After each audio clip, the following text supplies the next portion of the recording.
Hi, my name is Serkan Görkemli. I'm an associate professor of English at the University of Connecticut. You're Always Welcome Here is a collection of 15 short stories that take place during the Trump presidency and the COVID pandemic.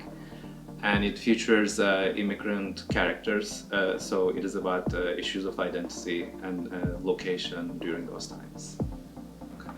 First of all, I lived through those times. We all lived through those times, right? So that was part of the inspiration. And the other part of it is, I usually write about issues that resonate with me, that things that happen in my life, they provide the inspiration. So I'm writing this book in order to not only record, but also reflect on those difficult times and all the upheavals that we lived through fiction. So essentially, my writing is about translating both literally and figuratively identities and even the languages that define and express those identities. So translation is one of the joys and challenges of the work that I do.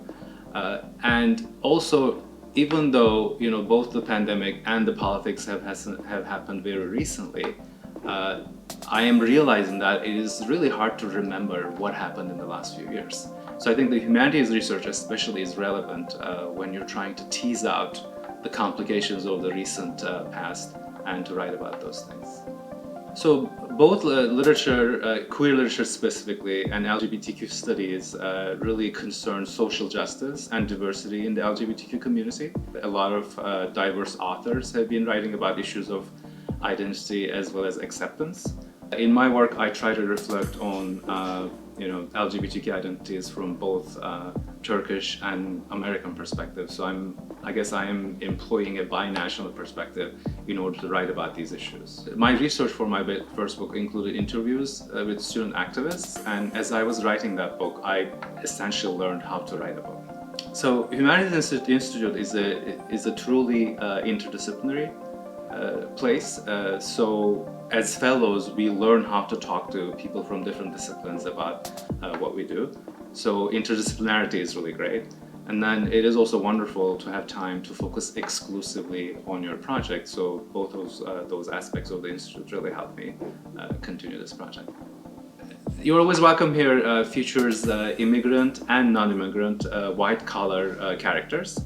And specifically, I write about themes of assimilation. How does that process work? Does this process ever end? As well as post-assimilation and the meanings of citizenship in that book. I want my readers to take a couple of things from this work. Number one is to understand the immigrant perspective, especially the importance of language for identity. And then number two is to really contemplate what truly makes an accepting environment. My first advice is to really give yourself permission to write about LGBTQ issues. Because LGBTQ writers, we grow up basically, hiding a big part of ourselves for a number of years. So when you decide to write about these issues, you need to really consciously give yourself permission. It is okay, you can write about these issues. The second advice I would give is to have a strategy, because writing is difficult and we can always write better. So I would advise aspiring writers to really figure out how to write their best, and then how to really get that writing out there, find their readers. And then finally, I would say have patience, because writing is difficult, publishing is difficult, but if they persist and be patient with themselves, they can do it.